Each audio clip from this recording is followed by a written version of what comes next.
Greetings, my friends. We are all interested in the future, for that is where you and I are going to spend the rest of our lives. But it was in the past when our future events were made, past events that delved into the unknown, the mysterious, the unexplainable. That is why we are here, and tonight we are bringing to you the full story of what happened on that fateful day so many years ago, when the grave robbers from outer space tried to take over the planet Earth.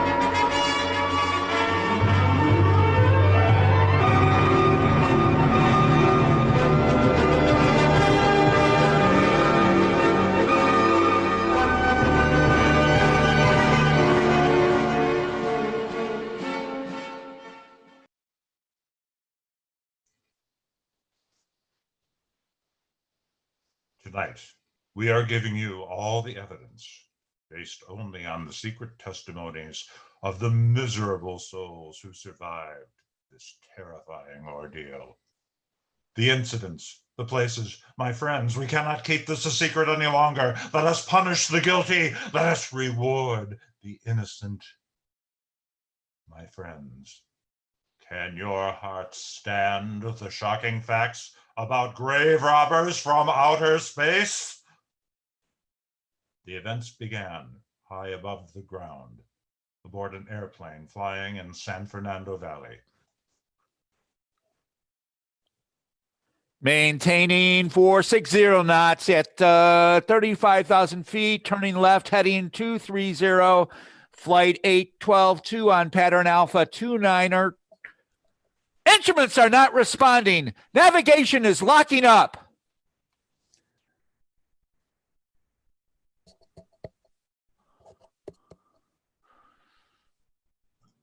The plane is fighting us. Radio went for landing instructions, Danny. Right, Jeff. Mayday, Mayday. Burbank Tower. This is American Flight 812. Over. American Flight 812. Over. This is Burbank Tower. Over. Burbank Tower to American Flight 812. Over. Burbank Tower to American Flight 812. Over. Holy mackerel! Burbank Tower to American Flight 812. Are you in trouble? Is there trouble? But take a look for yourself. What in the world? That's not anything from this world. It's some type of flying saucer. Look, it's spinning.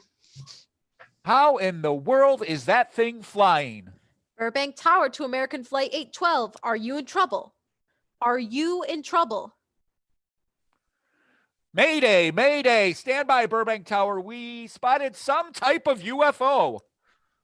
American Flight 812. Please describe. The object is circular and metallic with a silver color, and there's a small dome on the top of the saucer. Hold on, it's moving. Oh my God, is that thing fast? American Flight 812. Are you still there? Burbank Tower, yes, the object is gone. Do you suppose the passengers saw it? I doubt it. Most of them are asleep, but it was quite a jolt, Jeff. I'll check. Good. We'll get them ready for landing. Keep it quiet until we get further instructions. Right. Okay, Danny. American Flight 812 reporting to Burbank Tower. American Flight 812 reporting to Burbank Tower. Please clear us for emergency landing. The plane landed, and passengers assumed turbulence. But events continued as the unknown flying object landed near a graveyard outside Burbank. All of us on this earth know that there is a time to live and that there is a time to die, yet death is always a shock to those left behind. Just at sundown, a small group gathered in silent prayer around the newly opened grave of the beloved wife of a man stricken with sadness. The funeral over, the saddened group left the graveside. It was when the gravediggers started their task that strange things began to take place. Come on, Lou. It's getting late. Let's bury her up and get out of here. Yeah, I don't care much for digging when the sun goes down. And it's supposed to be a full moon tonight. Well, let's get started. Hand me that shovel. Hey, wait a second. Did you hear anything? I thought I did. Oh, man, I don't like hearing noises, especially when there ain't supposed to be any. This is sort of spooky like. Yeah, maybe we're getting too old for this. Hey, who's that woman? Where? Hey, you're not supposed to be here. Come closer. Look into my eyes. Oh, no, get away. Get away. Stay back. Get away. Closer. Closer. Closer. Oh!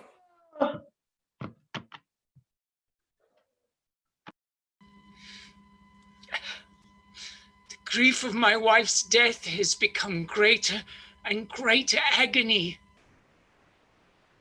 The home we had so long shared together has become a tomb. Sweet memory of her joyous living. The sky to which she once looked is now only a covering for her dead body. The ever beautiful flowers she had planted with her own hand has become nothing more than the lost roses of her cheeks. I don't know what to do. Confused by his great loss, the sad man left that home and walked aimlessly into city traffic. Struck down by an unaware truck driver, the old man returned again to his wife in the graveyard. At the funeral of the man, unknown to his mourners, his dead wife was watching. Join us, husband. Join us. First his wife, then he. Tragic. This is a most unusual funeral that it takes place at night. Tell me something. Why was his wife buried in the ground while he sealed in a crypt? Something to do with family tradition, a superstition of some sort. Oh. Well, it's getting dark and very late. We best be on our way. Why, it sure is late. Look over there. Are those two men sleeping? He's not sleeping. He's dead.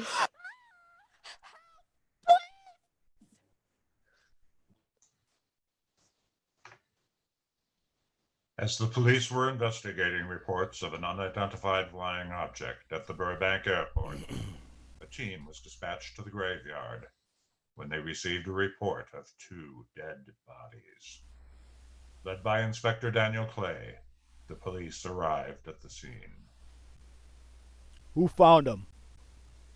Two women who were paying their respects for someone who died. The medical examiner been here yet?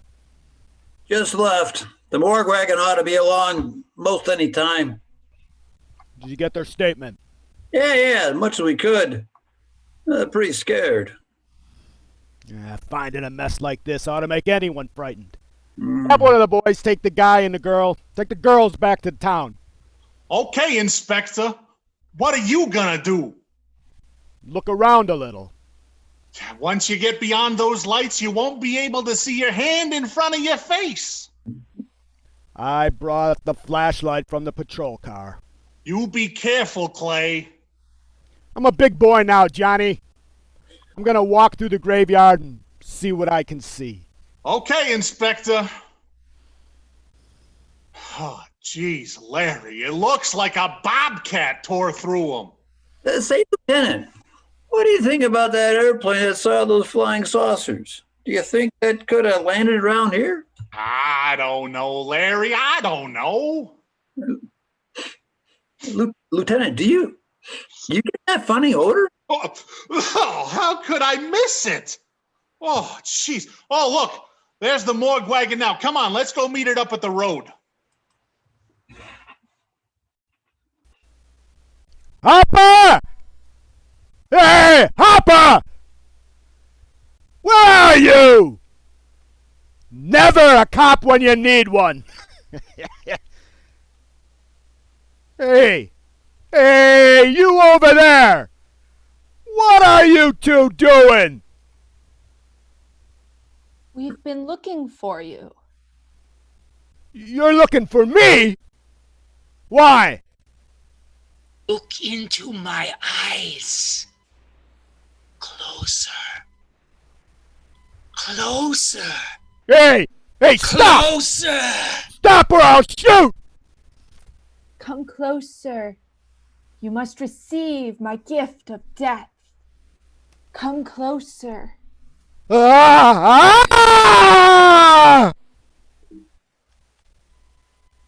It sounds like Clay's in trouble. Yeah, I bet that odor we smelled had something to do with it. Oh, hurry up. He's over here. Quick, check his pulse. Oh, no. Is he dead? Yeah. He's messed up bad, Larry. He's messed up bad. As those two back there, you suppose that saucer or whatever it was had something to do with this? Oh, your guess is as good as mine, Larry. But one thing's sure. Inspector Clay is dead. Huh? Murdered. And somebody is responsible. Kelton, come quick. Yes, sir. Get back up to the car and get on the radio. Tell the coroner that he's got to make another trip out here. Well, how about Jamie? Do you want Jamie? Yeah. Tell her not to leave. Have him get down here. Inspector Clay is dead. Meanwhile, Jeff Trent, the pilot of the airplane who witnessed the flying object, went home with his wife, Paula. That's the fifth siren we heard in the last hour. Something's happened down at that cemetery. A lot of police cars and lights. I tried to see when I drove home from the airport, but I didn't see anything. You still seem to be up there somewhere. Maybe I am. Something about your flight? Yeah. What happened, Jeff? I saw a flying saucer. A saucer? You mean the kind from outer space? Yeah, and Dan saw it too. When it passed over, the whole plane went haywire and locked up. Then there was a tremendous wind that practically knocked us off of our course. Well, did you report it? Yeah, I radioed in immediately and they said, well, keep it quiet until you land. Then as soon as we landed, the police and big army brass grabbed us and made us swear to secrecy about the whole thing. Oh, it just burns me up. These things have been seen for years. They're here and the public ought to know about it. There must be something more you can do about it. But what's the point of making a fuss? The last night I saw a flying object that couldn't possibly have been from this planet. But I can't say a word. I'm muzzled by army brass. I can't even admit that I saw one thing. People turning south from the freeway were startled when they saw 3 flying saucers high over Hollywood Boulevard. Saucers seen over Hollywood, flying saucers seen over Washington, D.C. The Army convoy moved into the field. Rockets were quickly set up. Colonel Tom Edwards, in charge of saucer field activities, was to make the greatest decision of his career. He made that decision. Colonel Edwards gave the signal to fire. Then, as swiftly as they had come, they were gone, even to the piercing eye of radar and the speeding jet fighters. Quite a sight, wasn't it, sir? The sight I'd rather not be seeing. Are you worried about them, sir? Well, They must have a reason for their visits. Visits? But that would indicate visitors. Are big guns the usual way of dealing with visitors? For a time, we tried to contact them by radio, but no response. Then they attacked a town. A small town, I'll admit, but nevertheless a town of people. People who died. I'd never heard that, sir. Well, it was covered up by the highest echelon. Take any fire, any earthquake, any major disaster, then wonder. Flying saucers. I wonder what their next move will be. Inside the alien spaceship, the aliens were watching over the fear of the Earthlings. How will the aliens continue their invasion of Earth? What will their next move be? Your space commander, Eros, has returned from Earth. Send Eros in. You have your report? We had to pull in here to Space Station 7 for regeneration. We're returning to the planet Earth immediately thereafter. Now that the Earthlings have refused us away, what plan will you follow now? Plan 9. It's been absolutely impossible to work through these Earth creatures. Their soul is too controlled. Plan 9. Ah, yes. Plan 9 deals with the resurrection of the dead. Long-distance electrodes shot into the pinion pituitary glands of the recent dead. Have you attempted any of this plan yet? Yes, Excellency. How successful has it been? We have risen 2 so far. We shall be just as successful on more. The living, they have no suspicion of your movements? We had to dispose of 1 policeman. However, the 2 who have not been risen, have not been seen. At least, not by anyone who still remains alive. Too bad it must be handled this way. However, it must. Those who take from the grave will lead the way for other operations. Yes, Excellency. Continue on. Report to me in 2 Earth days. Tana, what do you think of my report to Rondo the Ruler? I feared Her Excellency wouldn't take our report this well. Plan 9 is a difficult report to present. Well, had she been dealing with our own people, her reaction would have been completely different. She understands the difficulties of the Earth race. The Earthlings are unusual beings. They may be more powerful than we think. This is why we need to take their minerals from them before they learn the power that their planet possesses. What do you think will be the next obstacle the Earth people will put in our way? Well, as long as they can think, we'll have our own problems. But those whom cannot think will not. They are dead. Then one's dead. You know, it's an interesting thought when you consider the Earth people who can think are so frightened by those who cannot, the dead. And it will be the dead that will provide us the way to getting the minerals. Yes. Once dead, they will be brought to a simulated life by our electrode guns, and we will soon control the universe. Eros, our ship should be regenerated. We better get started. Meanwhile, at Jeff and Paula Trent's house, the noise from the nearby graveyard kept the couple uneasy, particularly as Jeff was needed to fly that evening. I still think you ought to go into town and stay with your mother until I get back. This is our home, and nothing's going to take me from it. Besides, most men try to keep their wives from going home to mama. That's not the point. That's all the point there's going to be. Now, toddle off and fly your little flying machine, darling. But if you see any more flying saucers, could you tell them to find another house to buzz? Don't worry about me. Oh, you're the only thing I do worry about. I'll forget about the flying saucers, but there's something in that cemetery, and that's just too close for comfort. The saucers are up there, and the cemetery is out there, but I'll be locked in up in here. Now, off to your wild blue yonder. Okay, well, You promise you'll lock the doors immediately? I promise. Besides, I'll be in bed before a half an hour is gone. Oh, I do love you, darling. I'll see you Thursday. Goodbye, honey. You know, I'm not leaving here until you've locked inside safely. All right, darling. If you're especially nice, I may even lock the side door. And be sure you keep the yard lights on. I'm heading to the airport now. Goodbye, my sweet. Bye, darling. Paula Trent watched as Jeff drove to the airport. Once gone, Paula locked the front door, but forgot about the side door. Lost in his worries, Jeff arrived at the airport, and the plane departed for New Mexico. You're mighty silent this trip, Jeff. Huh? You haven't spoken 10 words since takeoff. I guess I'm just preoccupied, Danny. What is it, Paula? Yeah.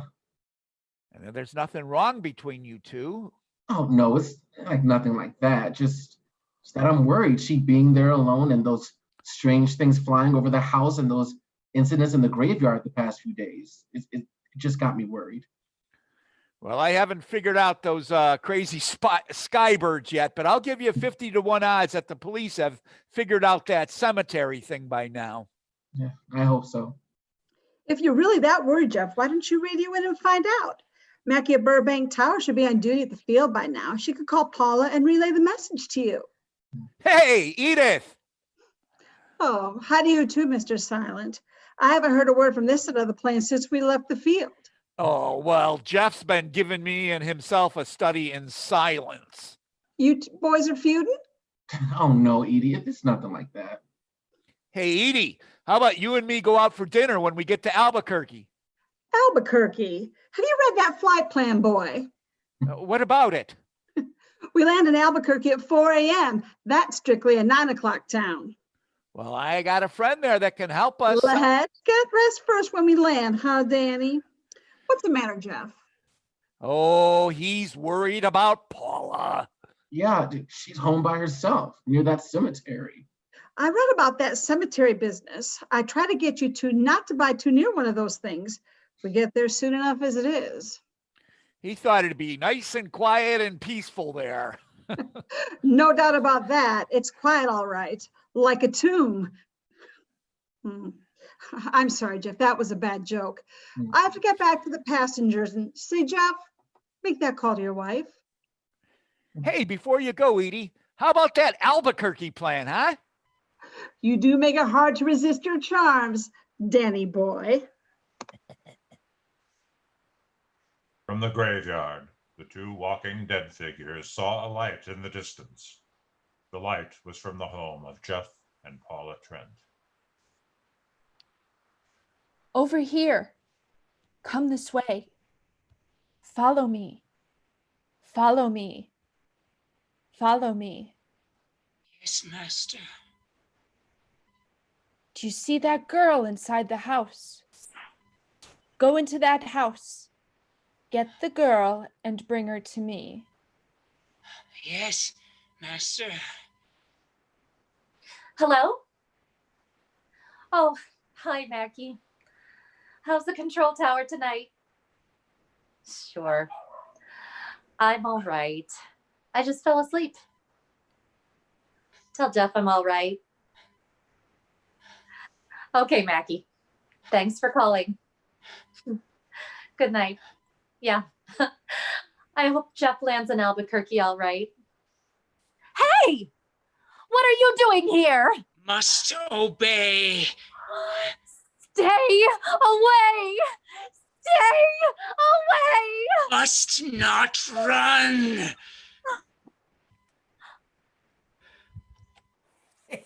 Oh, you're a good boy, Coco. Oh, good doggy. Hey, chilly night tonight, ain't it, boy? Oh, that gust of wind just sent some shivers up and down my spine. Ooh. Help! Mr. Calder, please stop your car. I need your help. Mrs. Trent, Mrs. Trent, what's wrong?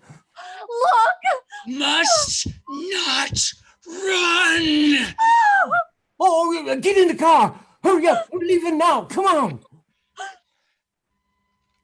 Mrs. Trent escaped the near death, and the farmer drove her to the police to tell the nightmare story. Meanwhile, aboard the alien spacecraft, the three aliens, led by Eros, continued to plan their desires to remove the valuable minerals from our home planet. They'll be at the hatch in a moment. You can open it now, Tana. Turn off the electrodes quickly. They can't tell us from anyone. Done.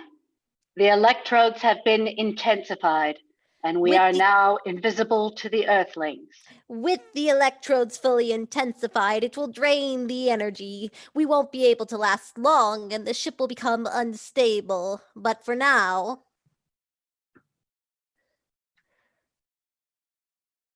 we are invisible. It's hard to find something when you don't know what you're looking for. I don't think the lieutenant does either.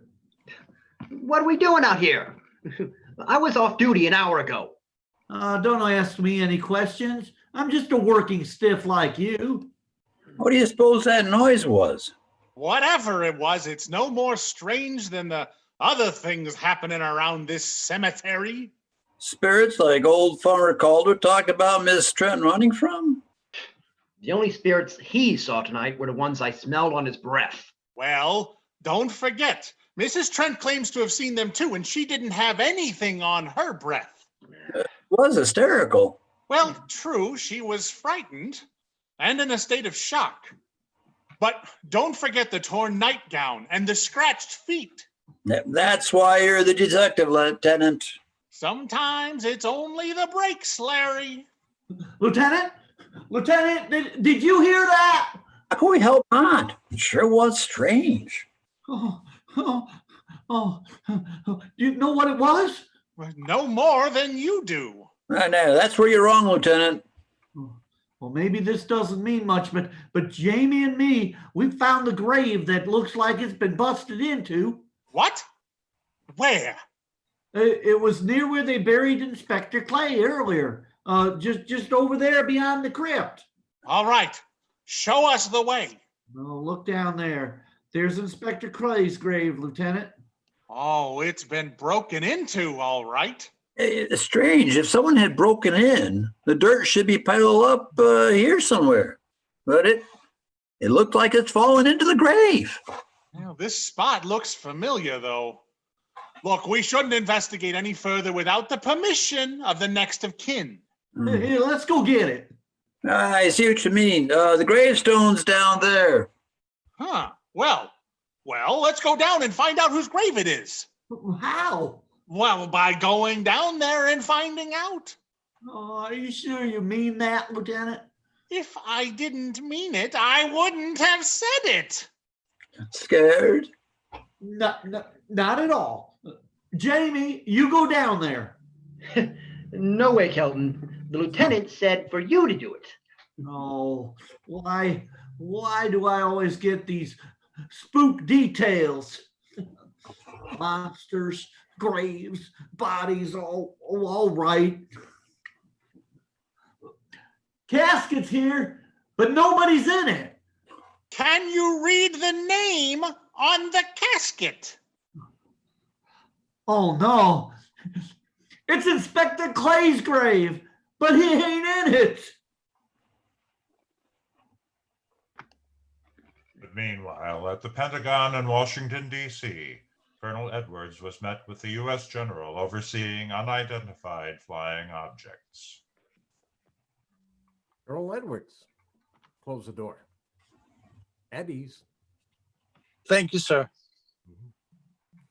I understand, Colonel Edwards, that you've been on tap for many of our saucer attacks. I'm in charge of field operations, sir.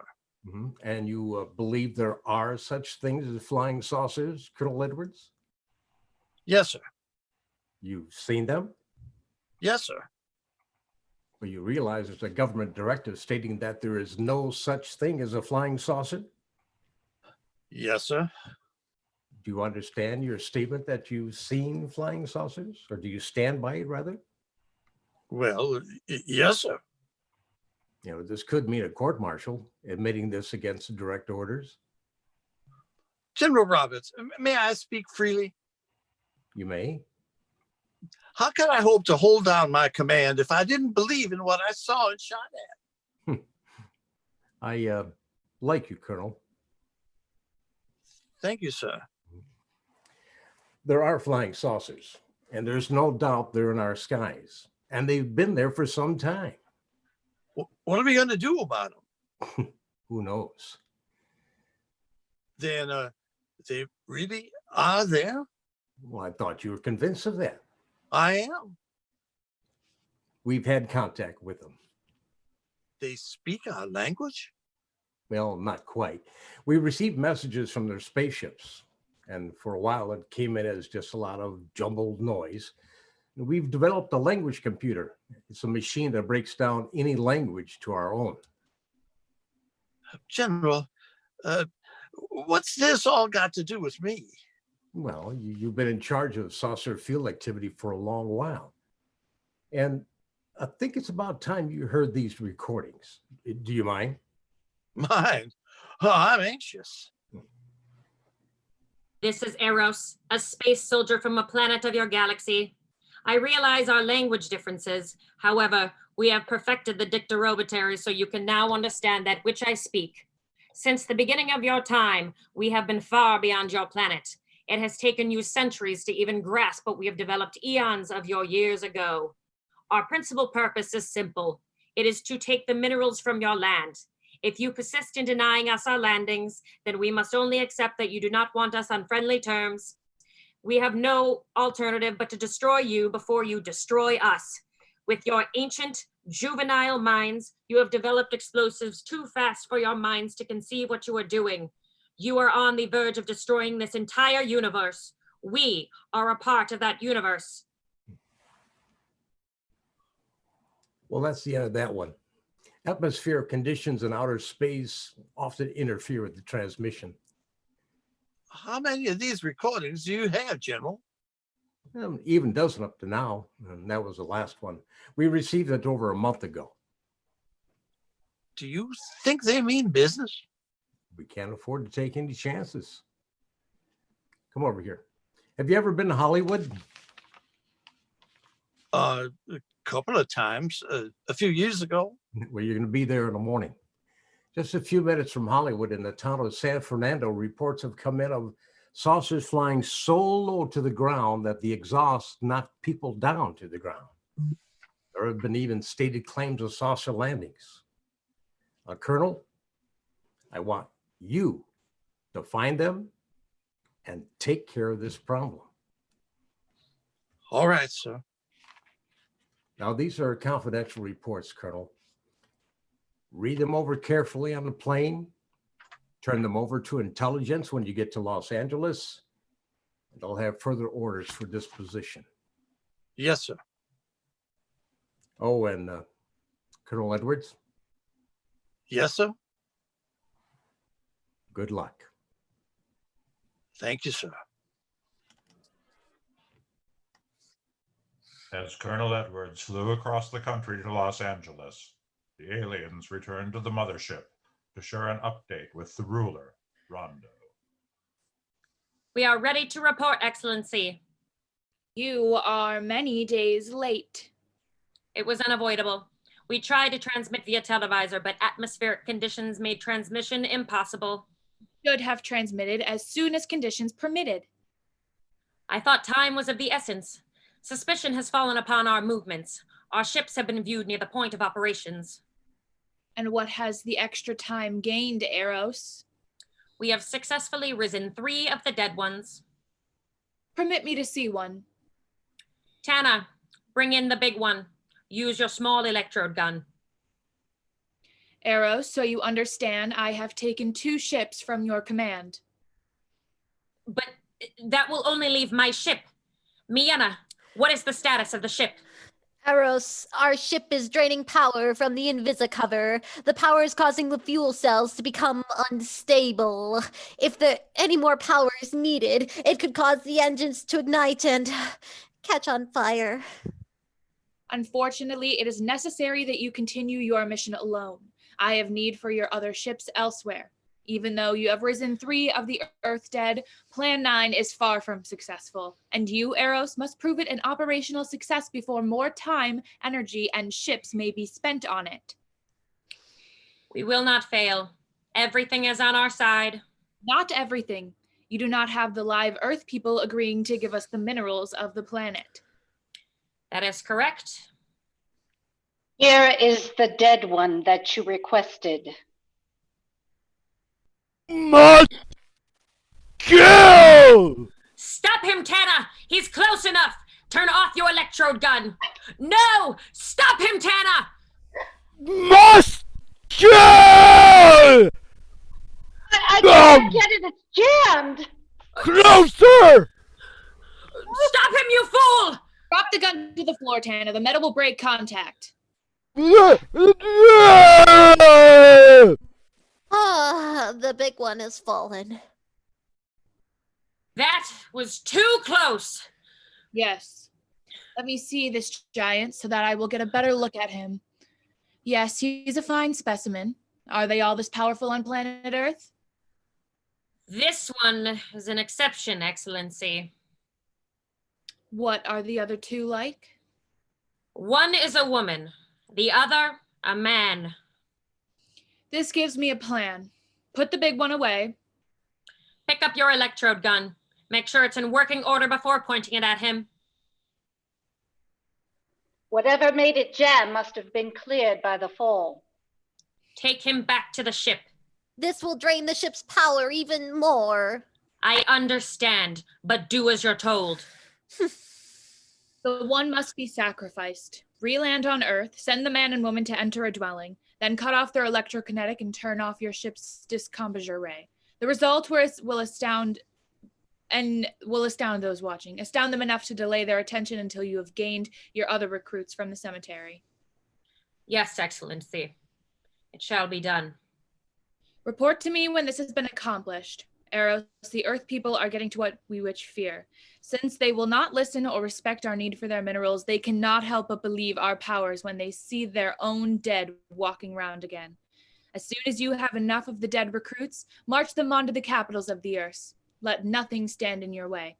Their own dead will be used to make them accept our need. Colonel Edwards landed in Los Angeles and was briefed on the UFO sighting and the incidents at the graveyard. Colonel Edwards met with the police and made for the Trent house. Mr. and Mrs. Trent, this is a Colonel Edwards from Washington, D.C. Good evening, Colonel. Hello, Colonel. The Colonel would like to ask you a few questions. Questions? Well, what about Colonel? Want to ask you about your strange experience the other night. My, I hope I never see such a sight again. And that cold wind that appeared when I was attacked, I'll never forget. Do you recall a blast of wind, or was it hot or a cold blast? It's kind of hard to explain. It wasn't cold. It wasn't hot. It was just a terrific force of wind. It was blowing toward a disappearing light in the cemetery. I could see a glowing ball disappearing off in the distance. You know, we found a lot of suspicious things out in that cemetery. Then again, we didn't find anything to base a fact or suspicion on. Did you see anything out there, Kelton? Too dark, Lieutenant, but something started stinking awful bad. The wind. Do you feel the wind? Someone is here. Must not run. Come closer. Closer. It's back! 2 of them! Must kill. Kelton, shoot the creatures! My pleasure. Kill! Destroy! Destroy! They're still coming at us! Take this, creatures! Us must.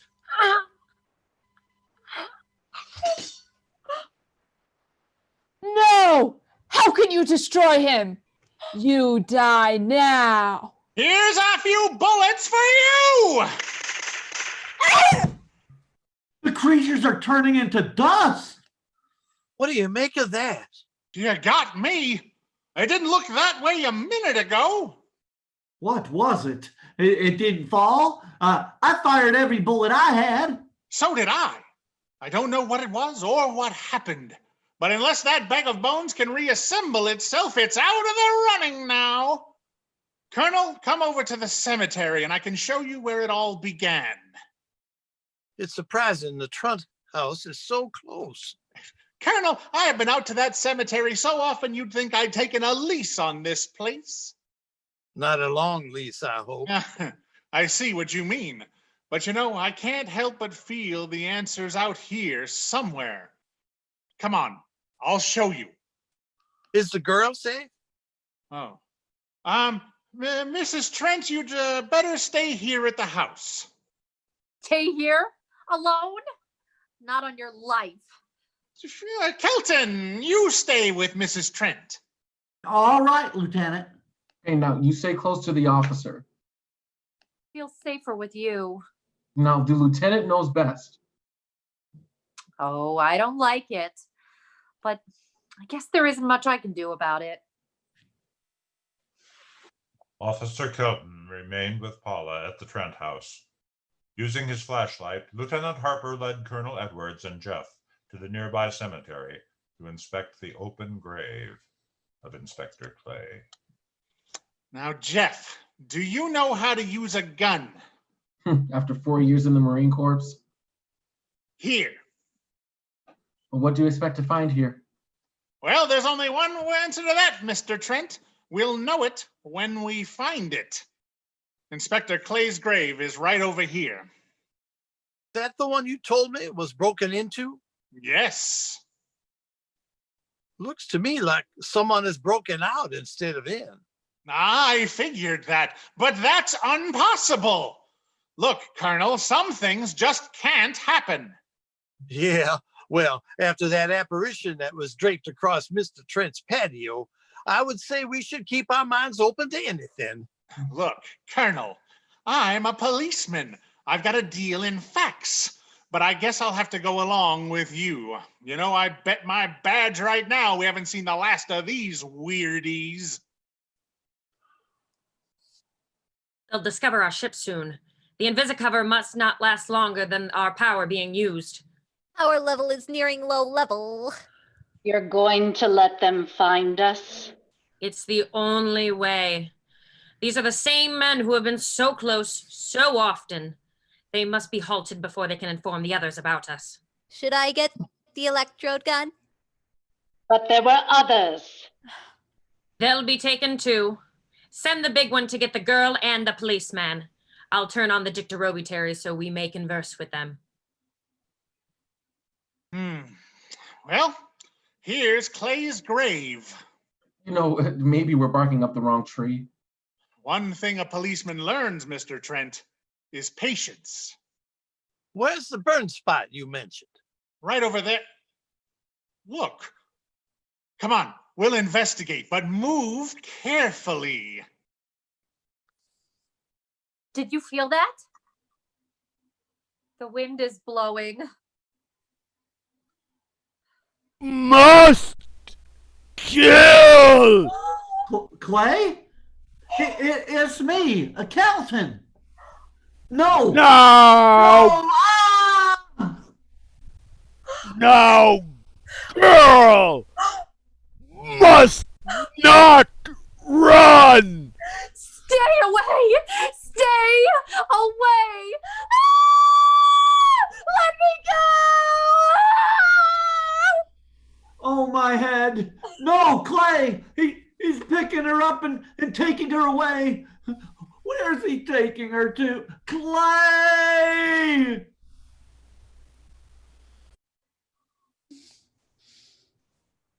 Tana, ask Eros. The Earthlings aren't near and powerful. They're outside the ship now. Eros, do we have to kill them? Yes. It seems such a waste. Is there any other choice, Eros? The power is great to maintain our Invisicover and achieve Plan 9. If we continue with all, it may cause the engines to superheat. Well, wouldn't it be better to kill a few now than with their meddling to permit them to destroy the universe? Yes, you're right.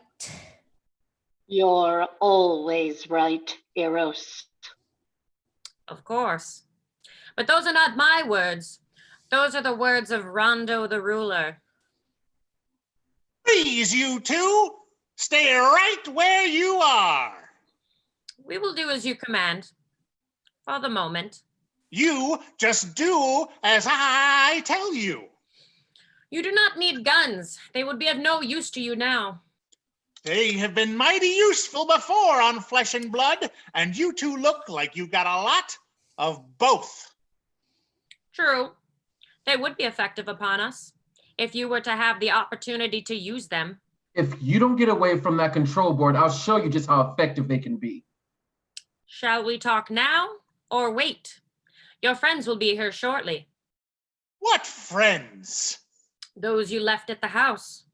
If you've done anything to Paula. Take it easy, Mr. Trent. Oh, I assure you, no harm has come to her. Would you like to see her? I will turn on the televisor so you can see her movements. Go ahead, but move very carefully. Big one, why is the girl lying down? Go! Faint! Not dead. You fiend! I? A fiend? I am a soldier of our planet. We do not come here as enemies. We came only with intentions to share your wealth, to talk, to ask your aid. Why is it so important that you want aid? To harness your planet's vital power. First was your firecracker, a harmless explosive. Then your hand grenade. They began to kill your own people a few at a time. Then the bomb. Then a larger bomb.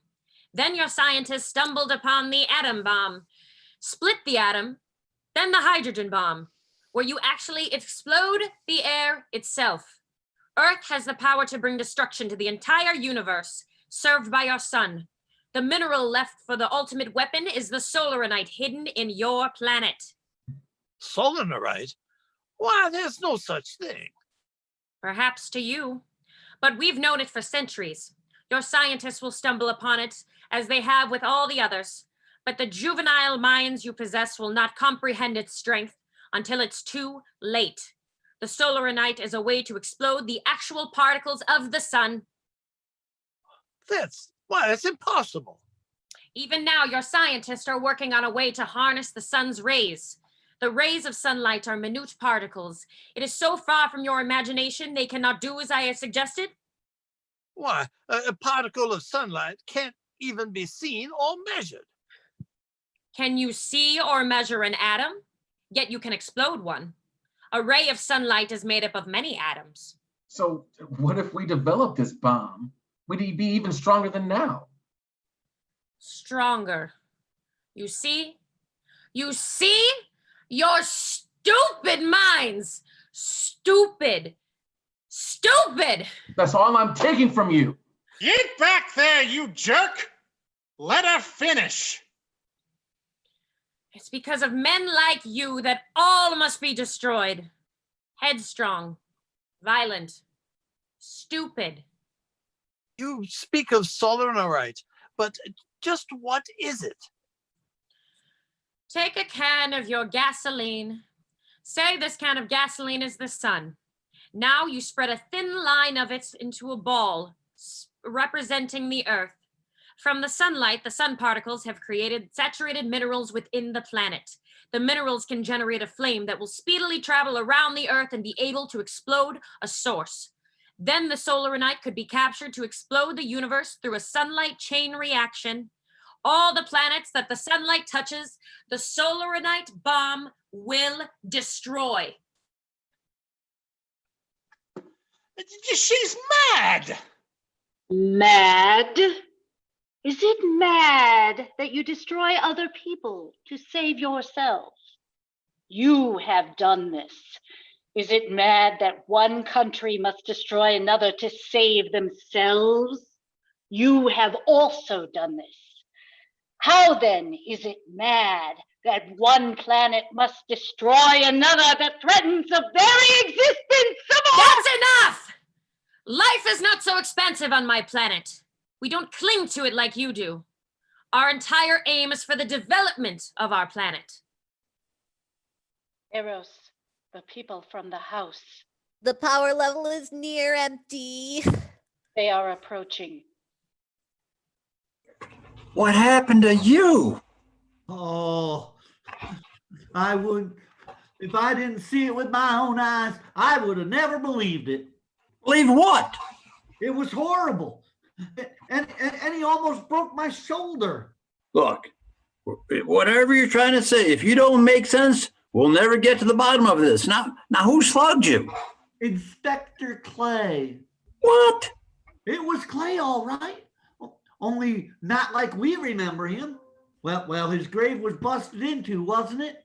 And next you'll tell me you saw skeletons. We did earlier. All of us saw. The lieutenant, the Colonel Edwards, everybody. Oh, well, where's the lieutenant now? Oh, we got to find him. Mrs. Trent is gone. I was left there to guard her, and then Clay showed up and put me out of the running. And the second time tonight, and I'm getting darn tired of it. Well, which way were they going? That way. Well, come on. Follow me. We must hurry. We need the solaranite. Then one day it will be all gone. In one big puff of smoke and ball of fire. All that's out there. The stars, the planets, all just an empty void. You two had better come along with us. Aha! So it seems you think you have the upper hand. Look out there. Jeff, it's Clay with your wife. Girl, still faint. She is unharmed, but he would kill her in seconds if I so choose. Must not run. Kelton, over here. Holy cow. Look there. It's Clay, all right. And there's no mistaking that. And he's entering some kind of a glass door. And he's got Mrs. Trent. Get your gun. Oh, from all I've seen, tonight guns won't do any good. Clay's dead. And we buried him. How are we going to kill somebody that's already dead? I mean, dead. And yet there he stands. That other one earlier, I emptied a full clip into him. Yeah, I'm seeing it. And that's the only reason I'm listening to you. Look, I got an idea. Hurt him or not, we got to try something. I'm going to sneak up behind him, whop him over the head, and that ought to make him move, follow me. Even when Clay was alive, he couldn't run fast enough to catch me. So when he does, you grab Miss Trent and run like lightning in the opposite direction. Do you think it'll work? Know anything else to try? Come on, through this door. Must not run! Hey, Clay! Catch me if you can! Girl must stay here. Not move. I must kill. Must kill! Oh, I'm all right. Help the others. All right. He's chasing Larry. Your men have distracted the big one. This could only happen because the electrode ray is off. Hold it right there. Do not go near those switches. You do not know what they will do. I wouldn't know one switch from another. One of these switches must open the door. Don't touch those switches! You are causing the converter power to overheat. The ship must regenerate. It's causing the ship to superheat. The engines cannot handle the power. Converter power is failing. Engines at superheat. Smoke is coming from the regenerator. What have you done? You will pay. All of Earth will pay for what you have destroyed and what you have done. Eros, there's a fire. We need to abort Plan 9 and launch the ship. There's no time. We must evacuate. Fire! Fire! Colonel, there's smoke. We must hurry. Colonel. Fool! You will destroy us all! There, I've opened the door. Get out of here, Jeff. The ship's on fire. Run! Eros! Eros, everything's on fire. What do we do? Eros! Ah! It burns! Ah! No! This planet was mine! How could you? Ah, what a world! What a world! The aliens perished in the fire while the rest escaped the burning heat. The flying saucer burned with a heat that raised the temperature in the surrounding area by 10 degrees. Within minutes, however, the metallic saucer melted into a liquid metal that ran into the graves of the cemetery, leaving no remains of the flying saucer. I wonder if that's the last we're gonna see of them. Perhaps. But sooner or later, there'll be others. And it's my guess with the ship and the ray gun gone, Clay no longer has control, and he will rest now. We gotta hand it to them, though. They're far ahead from us. Maybe too far. Maybe too far.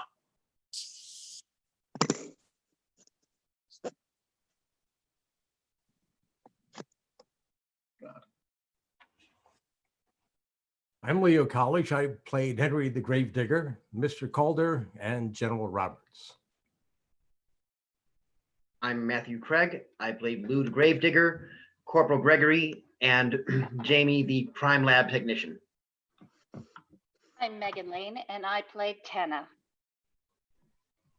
Hi, I'm Madison Mantis, and I played Eros.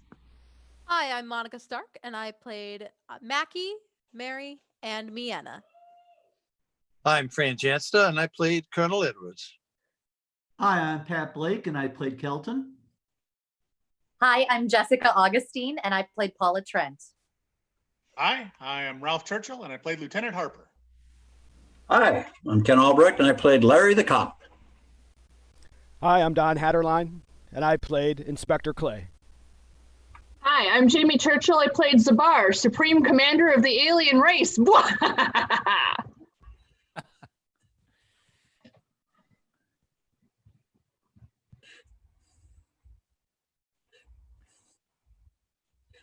Hi, I'm Jamie Lee, and I played Vampira. Hi, I'm Monica Churchill, and I played Shirley in Rondo the Ruler. Hi, I'm Holly Sloan, and I played Edith. Hello, I'm Darius Russell, and I played Jeff Trent. John Hatterline, I played co-pilot Danny.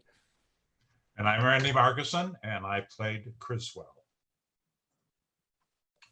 My friends, you have seen this incident based on sworn testimony. Can you prove that it didn't happen? Perhaps on your way home, you'll pass somebody in the dark, and you will never know it, for they will be from outer space. Many scientists believe that another world is watching us at this moment.